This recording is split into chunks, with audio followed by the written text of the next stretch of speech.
ঠিক কথাই তো। আপনার কথা মতো যদি ওনার সাথে আপনার বিয়েটা হয়ে যেত, তাহলে ছোটখাটো ঝগড়া হলেও দুজনে রাগ করতেন, এর ফলে আপনার মনেও একটা আঘাত লাগতো।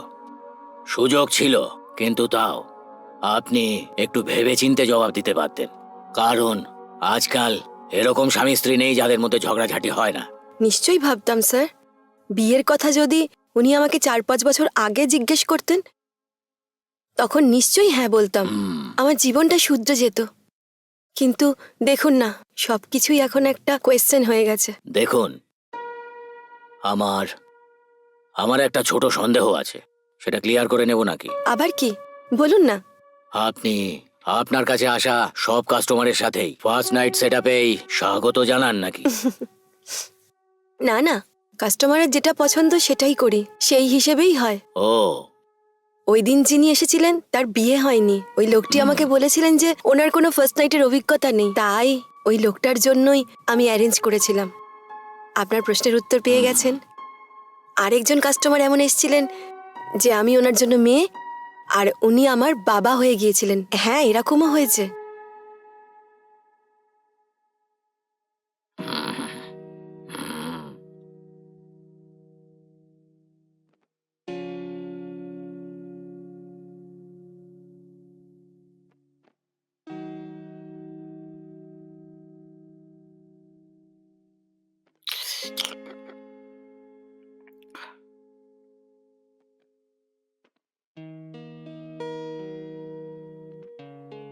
কি মিঠু, এইভাবে দেখছো?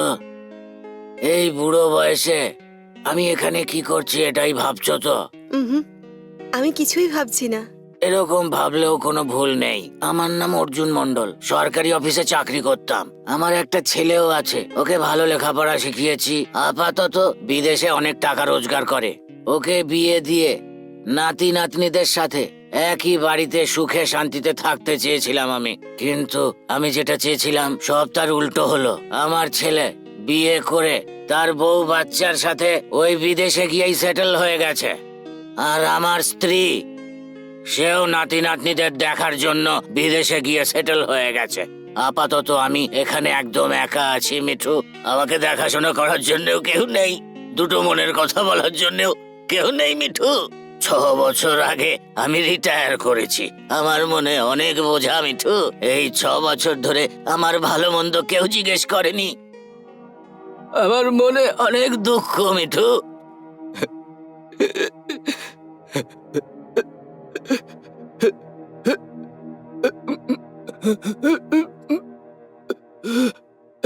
স্যার, স্যার, স্যার, কি হয়েছে আপনার? স্যার, স্যার, কি হলো আপনার? আরে, চকলেট আছে কি? চকলেট? একটু চকলেট দাও না। চকলেট।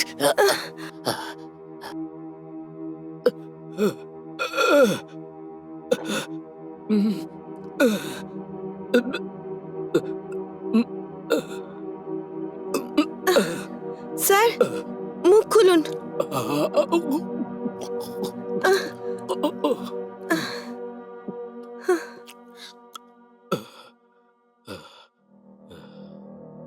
স্যার, কিচ্ছু হবে না, সব ঠিক হয়ে যাবে।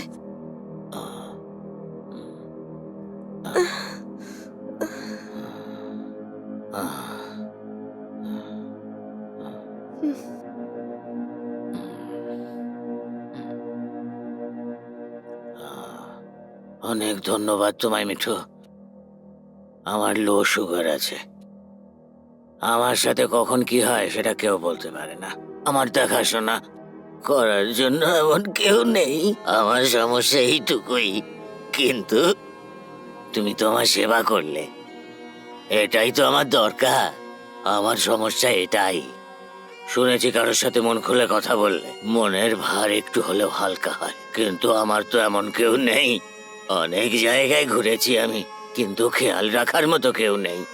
এই বুড়ো লোকটা এইখানে কি করছে এটাই তো ভাবে সবাই, কিন্তু তুমি আমাকে এখানে বসিয়ে কফি খাইয়ে চারটে ভালো কথা বলে আমার কথাকে তুমি মন দিয়ে শুনেছো।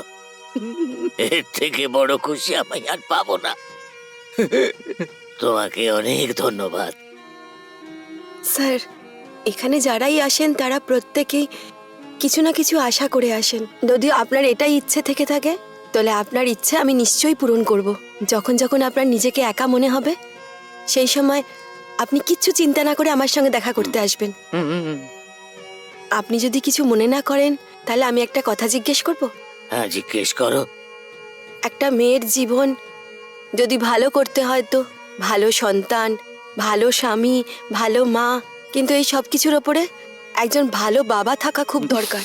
যদি আপনার মতো একজন ভালো বাবা থাকতো তাহলে আমার জীবনটাও এরকম হতো না। আমি আপনাকে বাবা বলতে পারি?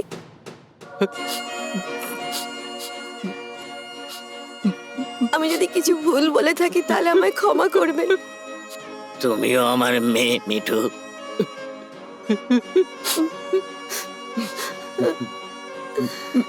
তুমি কোনো ভুল কথা বলনি আমাকে।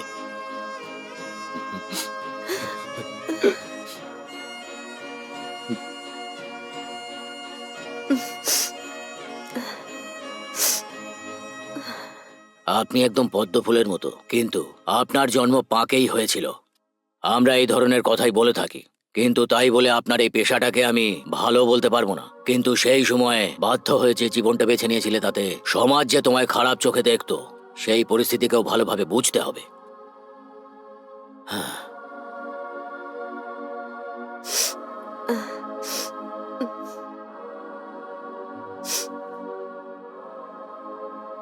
হ্যাঁ,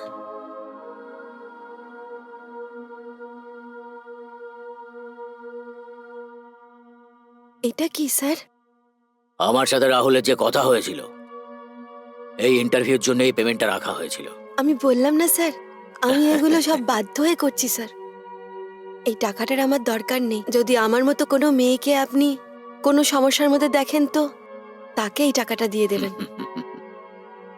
আমি জানি এই টাকাটা আপনি নেবেন না। আপনি যে ইন্টারভিউটা দিলেন আমাকে, যখন এটা পাবলিশ হবে তখন আমিও একটা মোটা টাকা পাবো, আর সেটা অবশ্যই আপনার মতো মহিলাদের কাছে পৌঁছে যাবে। আমি আপনাকে কথা দিলাম।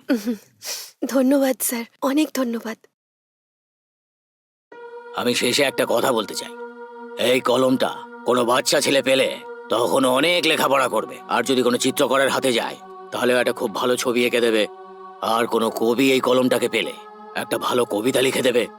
আর যদি কোনো ভালো লেখক এই কলমটাকে পায় তো অনেক মানুষের ভাগ্য বদলে যাবে। আর আমার এই বিশ্বাস আছে যে এই ইন্টারভিউটা অবশ্যই আপনার ভাগ্যকেও বদলে দেবে।